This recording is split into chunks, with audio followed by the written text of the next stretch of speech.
Yang seperti Abang sampaikan tadi ada sekitar 6.101 pencari kerja.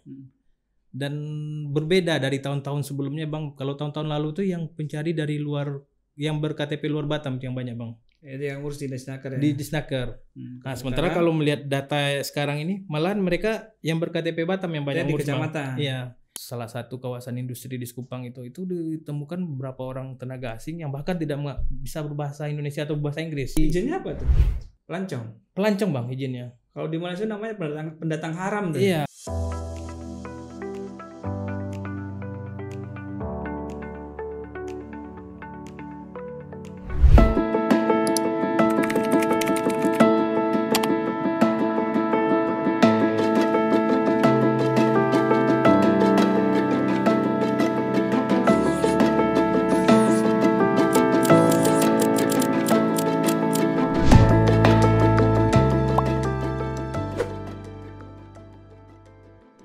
Setiap Lebaran tiba di Kota Batam ini ada semacam Tradisi mungkin.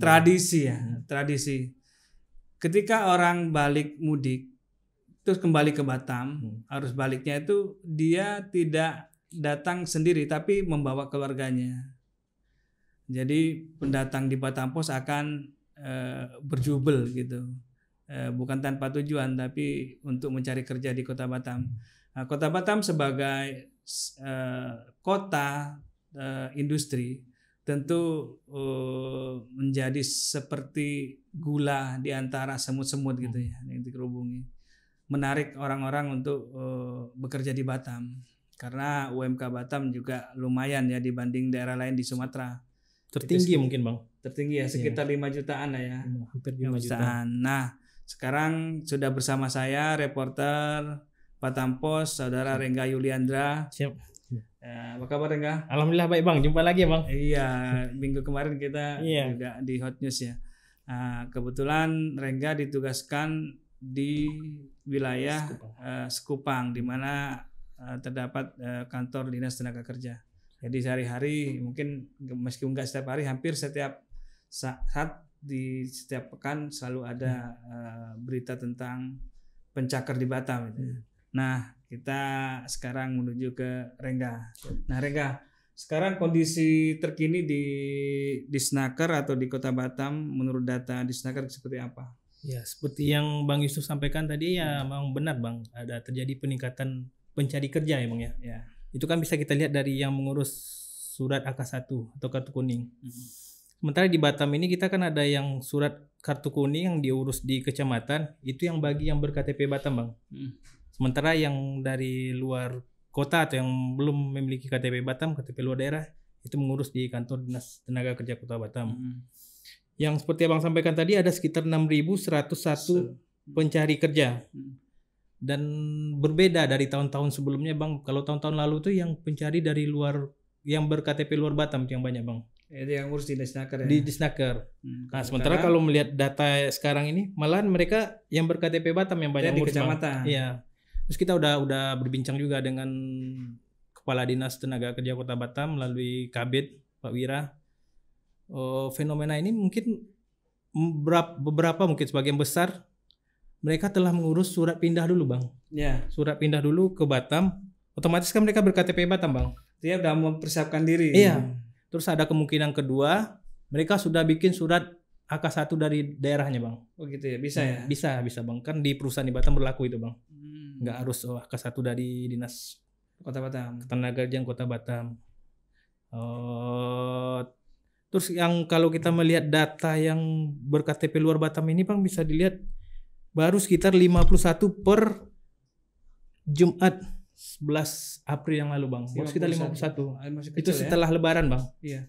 Kita kan seperti biasanya ya. Iya, setelah Lebaran ini biasanya kan rame ya, Bang. Iya. Baru sekitar 51. Dan rata-rata itu sekitar 15 sampai 20 orang per hari. Sekarang berarti berapa? Ya, kalau dulu saya masih ingat, Bang, tahun 2016, 2015 itu hampir 100, 120 per hari. Jauh sekali ya. Ya. Oke. Untuk sementara itu, Bang. Iya. Nah, kan kalau nggak salah minggu lalu kita menurunkan berita tentang pengetatan pengurusan KTP. Iya, betul, Bang. Itu ya. Itu tujuannya untuk apa? Itu tujuannya, dia namanya ini Bang, dia ada perda nanti tuh Bang. Oh, ada perdanya. Ada perda juga. Itu udah jadi perda tuh? Belum? Masih digorok di provinsi Bang. Nunggu perwakonya. Perdanya udah jadi Bang. Perda. Nunggu perwakonya. Dia nanti pencari kerja dari luar daerah yang sudah datang bawa AK1, maksudnya yang belum memiliki KTP Batam itu nggak prioritaskan. Bukan nggak diprioritaskan Bang, tidak dilayani lagi oleh Disnaker Bang. Terus gimana? Ya mereka harus bikin AK1 dari daerah asalnya Bang. Harus bekali diri AK1 dari kampungnya. Dari kampungnya. Bisa juga yang sudah berdomisili minimal 1 tahun baru bisa dilayani Bang. Gitu. Itu pun dinyatakan dari surat keterangan domisili RT RW. Itu apa namanya, menyambung oleh inisiatif anggota dewan kemarin kalau nggak salah ya, untuk memprioritaskan tenaga kerja lokal ya, mungkin bisa jadi karena pengangguran di Kota Batam termasuk banyak gitu. Maksud saya melihatnya juga ini Bang, itu untuk mengurangi tingkat pengangguran di Kota Batam. Ya Bang. Itu. Karena kan kita tahu tingginya pengangguran ini kan semakin banyak orang mencari kerja ke Batam Bang. Jadi mereka termasuk ikut di pengangguran di Batam Bang. Iya, menambah beban sebenarnya. Ya. Kalau tak salah sekitar berapa sekarang terakhir Bang? 7% ya Bang ya? Iya. Tingkat pengangguran. Itu kan implikasinya banyak di lapangan. Ya, orang susah nyari kerja, susah juga mau makan gitu kan. Akhirnya kriminalitas juga lumayan tinggi gitu. Nah, itu Rengga, sementara itu lowongan kerja di Batam itu seperti apa? Siap Bang. Memang untuk pencakar nih ya harus berbanding lurus lah dengan lowongan kerja ya Bang ya. Seperti ketahui kan Batam ini masih magnet lah bagi masyarakat luar daerah lah, termasuk dari Sumatera, Jawa. Selain dari UMKM cukup tinggi, ya mungkin keluarganya sudah berada di sini juga ya Bang ya. Terus kalau terakhir kita ngomong untuk lowongan kerja ini dari Disnaker tetap ada Bang. Tetap ada lowongan itu setiap bulan itu tetap ada karena mereka perusahaan sekitar 17.000 perusahaan Bang. Besar kecil menengah di Batam nih. Mereka melaporkan ke Disnaker. Mereka butuh sekian tapi nggak semua yang melaporkan Bang. Nah itu dia. Kalau yang nggak melapor ke Disnaker itu lewat jalur apa dia mengumumkannya? Kayak yang di kawasan Batamindo itu kan ada bikin CC spanduk center. Bukan Bang. Tapi harusnya sesuai aturannya memang harus ke Disnaker Bang. Cuma kan di Disnaker nggak bisa memberi semacam sanksi nggak bisa Bang. Mereka cuma himbauan agar dilaporkan ke mereka. Jadi mereka bisa melaporkan ke masyarakat Batam. Kesulitannya di data berarti kan? Iya, di data. Disnaker nggak dapat data. Bahwa misalkan perusahaan A, B, C ini membutuhkan pekerja gitu. Iya. Terus ini Bang yang terbaru apa tuh? Tadi sudah ada 26 perusahaan kemarin yang buka lowongan setelah sekitar 26 lowongan kerja yang masuk ke Disnaker Batam. Itu setelah lebaran Bang. Dan menariknya lagi Bang, lowongan ini nggak hanya operator lagi Bang, lebih ke teknis juga. Tapi ada imbasnya juga dengan berkurangnya tenaga kerja asing, bisa ada hubungannya juga Bang. Oh iya, berita kemarin. Karena dari data Disnaker kan tenaga kerja asing tuh udah berkurang juga Bang. Artinya lowongan kerja itu ada di semua level. Ada di semua level. Seperti Batamindo kemarin Bang, di kawasan industri Batamindo itu ada sekitar 26 perusahaan yang buka lowongan yang dilaporkan ke Disnaker. Secara jumlah lowongan ada berapa? Dari 26 perusahaan itu. 26 lowongan kerja Bang. 26 lowongan kerja. Iya. Di kawasan industri Batamindo. Karena tadi yang saya sampaikan tadi Bang, itu kalau tidak semua bukan 26 perusahaan bukan. Bukan, 26 lowongan kerja. Tidak semua perusahaan yang melaporkan Bang ke Disnaker. Itu agak rumitnya di situ ya. Karena nggak bisa disanksi juga kan. Karena nggak ada sanksinya, mereka hanya beri himbauan gitu. Iya. Dan 26 lowongan itu udah termasuk lowongan menengah ke atas Bang. Jadi nggak hanya sekedar operator lagi. Itu tingkat penyerapannya gimana? Nggak ada feedbacknya lagi, maksudnya 26 lowongan itu apakah sudah terisi atau gimana? Otomatis kan belum terisi Bang, makanya mereka laporkan ke Disnaker. Oh gitu. kan biasanya kan di Snaker butuh feedback. Misalkan kalau dapat kerja ada semacam pemberitahuan ya, udah diterima di sini. Jadi yang sebelumnya dia termasuk kategori pengangguran sekarang kan sudah enggak gitu, bekerja. Terus informasi terbaru dari Snaker sendiri, untuk lowongan besar-besaran ini bukan di setelah Lebaran ini Bang, malahan di bulan Juni nanti Bang. Oh, di bulan Juni mendatang ya. Iya. Itu di mana? Itu hampir merata sih Bang di semua kawasan industri di Batam. Dan untuk kawasan Batam Indo aja itu udah informasi terbarunya ada sekitar 1.700 karyawan yang dibutuhkan nanti Bang di bulan Juni ini. Itu sudah ada pemberitahuan?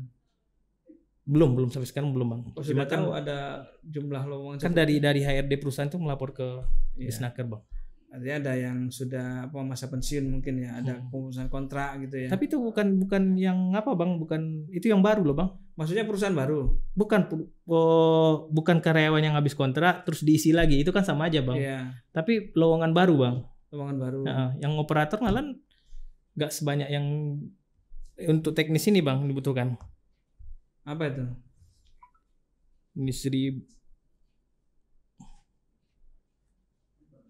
Jadi tak hanya untuk operator, tapi juga untuk posisi manajerial, akuntansi, administrasi dan admin Bang. Pemirsa, nah itu ada beberapa lowongan selain operator nih. Ini kesempatan untuk warga Batam yang masih menganggur ya, atau ingin upgrade ya. Istilahnya upgrade pekerjaan gitu ya, siapa tahu beruntung.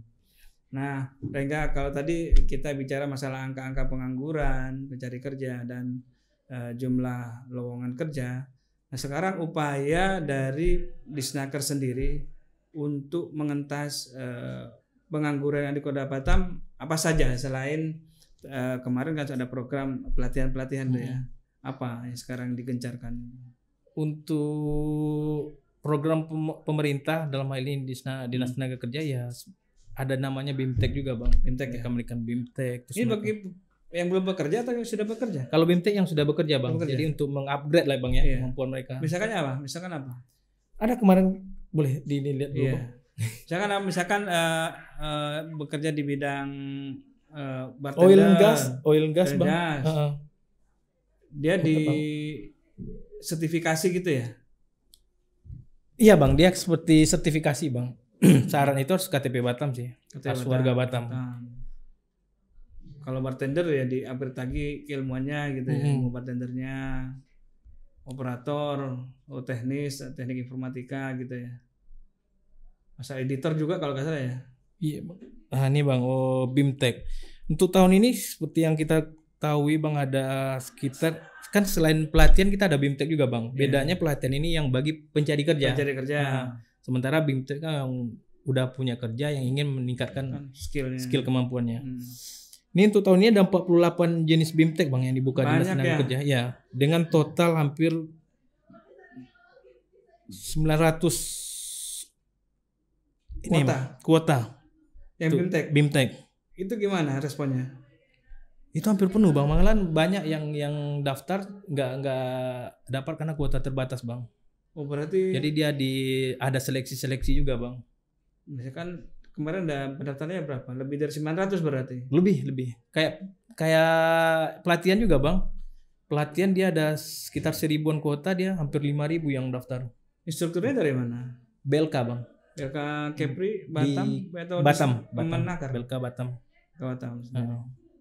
BLK Batam. Jadi mereka daftar di Disnaker, terus untuk seleksi administrasi, terus seleksi yang lain. Setelah lolos mereka dihubungi oleh BLK masing-masing Bang untuk jadwal untuk pelatihan atau BIMTEK-nya. Ini 48 BIMTEK ini ada bermacam nih Bang. Ada namanya salah satunya ya, welder lengkap nih Bang. 6 JIS. Terus BIMTEK dan sertifikasi tour guide, teknisi listrik, terapis, barista. Pokoknya lengkap lah Bang, ada 48. Iya, itu berkaitan dengan pariwisata ya. Iya, pariwisata ini. Karena Batam disesuaikan juga kan Bang. Ya, status kita kan kota industri dan kota pariwisata ya. Betul juga. Iya. Termasuk ada oil and gas tadi Bang. Baik. Terus yang pelatihan ini lebih banyak lagi malahan Bang. Yang pelatihan untuk pengangguran. Iya, untuk pencari kerja Bang. Iya. Pengangguran. Untuk yang pencari kerja ini pelatihannya ada sekitar 56 pelatihan. Wow. Keren. Oh, pelatihan las mulai dari Welder itu kan welder ada yang 2G, tingkatannya tuh ya 2G sampai 6G. Oke, siap. Jadi gini, oke, itu pemirsa. Jadi ada upaya dari pemerintah untuk mereka yang masih mencari kerja dan pekerja yang ingin mengupgrade skillnya. Nah, itu juga tidak terlepas dari anggaran ya. Iya. Anggaran dari APBD. PBD. Kan kalau salah kita juga dari pemerintah ada anggaran dari yang bersumber dari kayak IMTA. IMTA ya Bang. Nah, berapa potensi IMTA yang ada di Batam ini? Ada nggak kamu pernah tanya-tanya itu? Kalau potensi cukup besar Bang. Sementara kalau targetnya kan sekitar di angka 36 sampai 40 miliar Bang, setahun Bang. Itu kan diambil dari tenaga kerja asing, izin mempekerjakan tenaga kerja asing dan dikembalikan lagi dalam bentuk program kayak tadi ya, kayak pelatihan sertifikasi dan BIMTEK itu. Nah, itu berjalan optimal nggak ini? Kalau untuk pelatihan BIMTEK hampir setiap tahun loh Bang. Bukan, masa IMTA-nya ini. Kalau di sini kan ada pemerintah kota dan ada pemerintah provinsi. Iya, kalau kita lihat kondisi di lapangan kan banyak juga yang pekerja yang dalam tanda kutip tenaga kerja asing yang tidak melapor. Seperti yang beberapa waktu lalu lah kami dengan imigrasi ke Sekupang Bang, ke salah satu kawasan industri di Sekupang itu ditemukan beberapa orang tenaga asing yang bahkan tidak bisa berbahasa Indonesia atau bahasa Inggris. Ada juga ya? Ada Bang, dia cuma bisa bahasa Mandarin gitu. Jadi mereka izinnya itu bukan izin bekerja di sini. Jadi kan otomatis potensi. Izinnya apa tuh? Pelancong Bang izinnya. Kalau di Malaysia namanya pendatang haram tuh. Iya, jadi ada 4 atau 5 orang lah dibawa ke imigrasi untuk dideportasi Bang. Nah, sementara itu kan potensi Bang, potensi IMTA Bang. Iya, betul-betul. Oh, rupanya ada juga ya yang nakal gitu ya. Terus termasuk yang di Batam Center nih ada yang pencinta kucing juga dia Bang. Dia warga negara Swedia kalau nggak salah. Kenapa? Dia izin pelancong juga. Sementara dia udah bertahun-tahun di sini Bang. Dia bekerja, dia kayak di IT nih Bang. Dia bikin apa namanya itu website sendiri tentang binatang-binatang. Maksudnya kan bisa dimanfaatkan juga untuk bekerja di Batam nih Bang. Ada izinnya? Nggak ada izin juga, dia dibawa juga ke imigrasi, Bang. Iya, harusnya ada izinnya. Deportasi gitu. Juga. Mungkin apa ya, sosialisasi kurang atau gimana ini? Ya mungkin biar nggak bayar IMTA itu mungkin Bang. Emang berapa? Itu yang kita belum tahu Bang. Berapa sih untuk tenaga kerja nih Bang?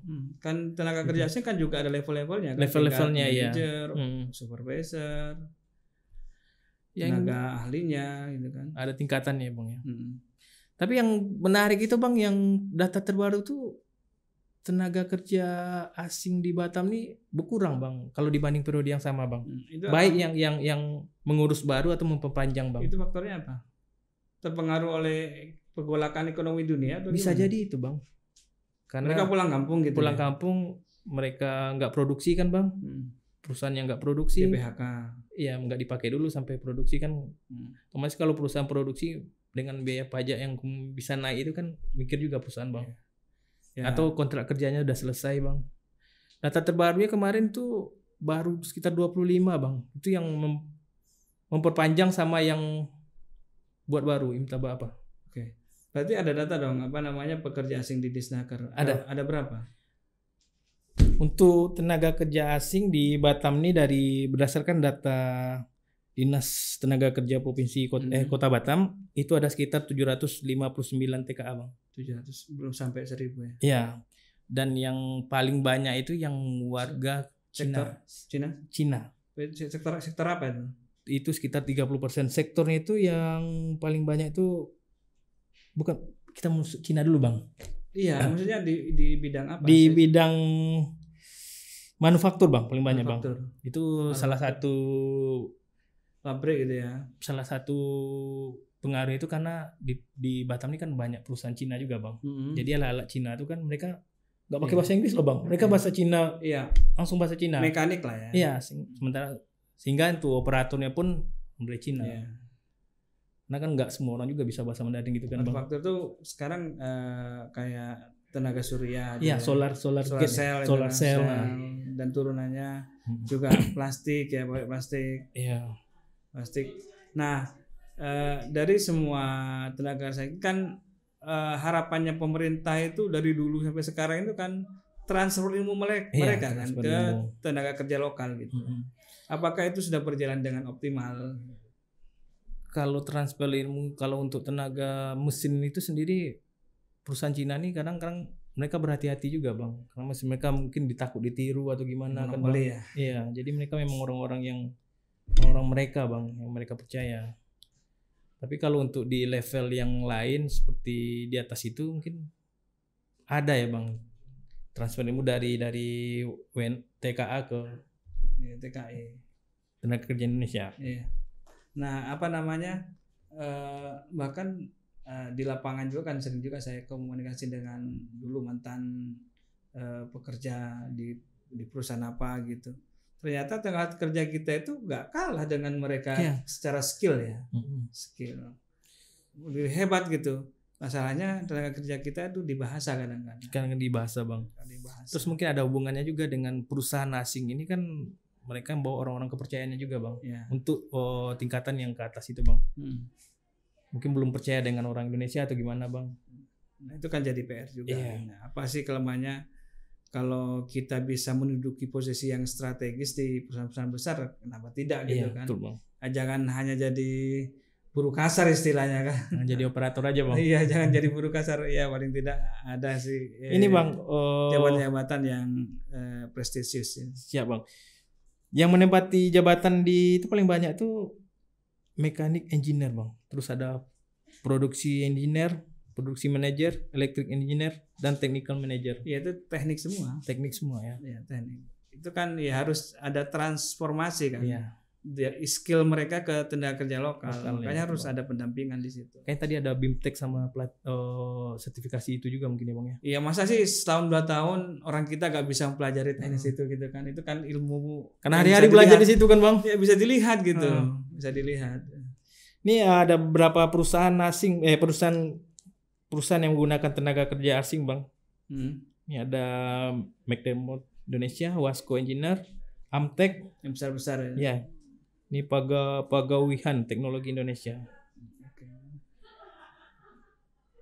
Besar ya, yang paling besar itu ya. Iya, itu perusahaan besar aja bang.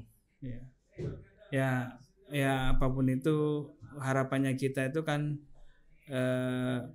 kehadiran mereka itu bisa meningkatkan kesejahteraan warga lokal. Iya, kita di sini tempat kita bekerja, paling enggak warganya juga harus sejahtera gitu kan. Di sisi kita membutuhkan perusahaan itu aja bang. Seperti kita ketahui kan Batam nih butuh dengan perusahaan ini sebenarnya bang.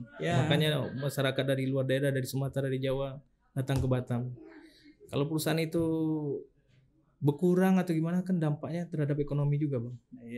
Ya di sisi lain kan juga sini kan perbatasan juga wilayah FTZ, bonded area. Dan kalau serbuan pencakar terlalu banyak, ya kan membebani warga lokal juga gitu kan. Ya sementara warga lokal juga banyak yang masih menganggur gitu. Terakhir kita pernah ngobrol juga dengan Ketua Apindo bang. Kenapa sih perusahaan di Batam ini lebih mementingkan tenaga kerja dari luar daerah gitu bang? Kenapa? Apa katanya? Dia anggap karena memang anak-anak Batam nih nggak seperti anak-anak luar daerah yang memang fight bang. Mereka di etos sini kerja. Iya, etos kerjanya. Kalau di sini kan mereka tinggal sama orang tua mereka. Jadi nggak seperti anak luar daerah itu. Memang mereka nggak ada keluarga di sini. Mereka benar-benar bekerja. Harus fight mereka dengan perjanjian kerja sekian. Seperti itu bang. Nah itu ya yang saya dengar ya kayak gitu juga. Dan skill mereka juga mumpuni ya. Karena kan banyak juga dikomplain kenapa kok perusahaan-perusahaan itu masih rekrut dari luar daerah, sementara kan di Batam ini masih banyak pencakarnya. Salah satu itulah bang, seperti kata Ketua Apindo Pak Rafki kan, di Batam ini memang skill yang dibutuhkan bang. Ya itu ya tidak bisa dipungkiri kan.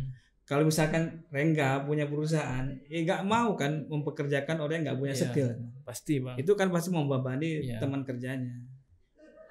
Udah dibayar mahal, nggak bisa bekerja gitu. Kan itu istilah kasarnya seperti itu. Siap. Ya mudah-mudahan Rega Siapa? kota kita yang kita cintai ini semakin sejahtera. Amin. Pengangguran berkurang, kalau bisa jangan ada pengangguran sehingga kriminalitas menurun atau gak ada sama sekali gitu ya. Kalau bisa, itu harapan kita. Baik pemirsa Batam Pos, sekian dulu bincang-bincang di acara cakap-cakap Batam Pos tentang serbuan para pencari kerja setelah masa liburan Lebaran. Oke, selamat sore. Assalamualaikum warahmatullahi wabarakatuh. Salam redaksi. Salam redaksi. Salam sehat.